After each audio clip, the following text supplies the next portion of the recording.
This mindfulness parable comes from the book Peak Mind by author Amishi, talking about her attempt at doing mindfulness practice at her home.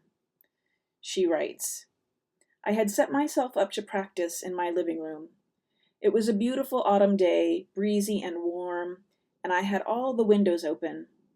My dog was in the room with me, lying by the window and gazing out at the street. Tashi is a Lhasa Apso. If you aren't familiar with them, Lhasa Apsos are small dogs with long white hair that sweeps the floor if you don't cut it. I find mine adorable, but I'm willing to acknowledge that they look a little bit like a floor mop. Lhasa Apsos come from Tibet and were historically kept in monasteries.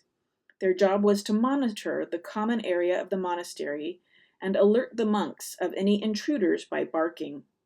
And they are very good at barking. I was a few minutes into my practice when Tashi was already yapping at something. He does this all the time.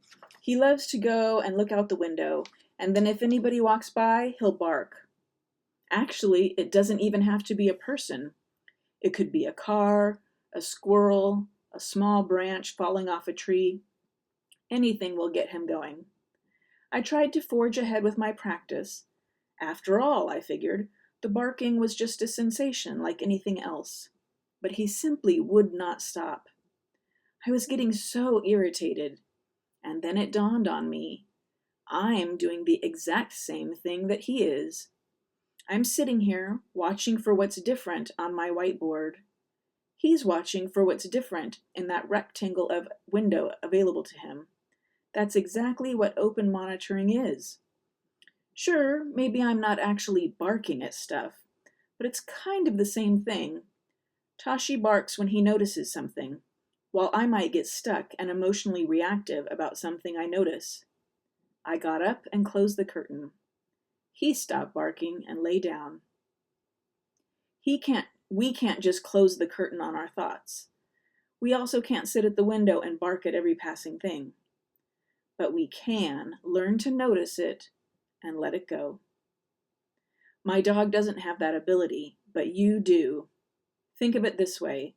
Would you run outside to talk to every person who walks by your house? No. So treat the thoughts that arise for you throughout the day in the same way. You can't stop them from coming any more than you can stop people from walking down your street. But you can change the way that you interact with them.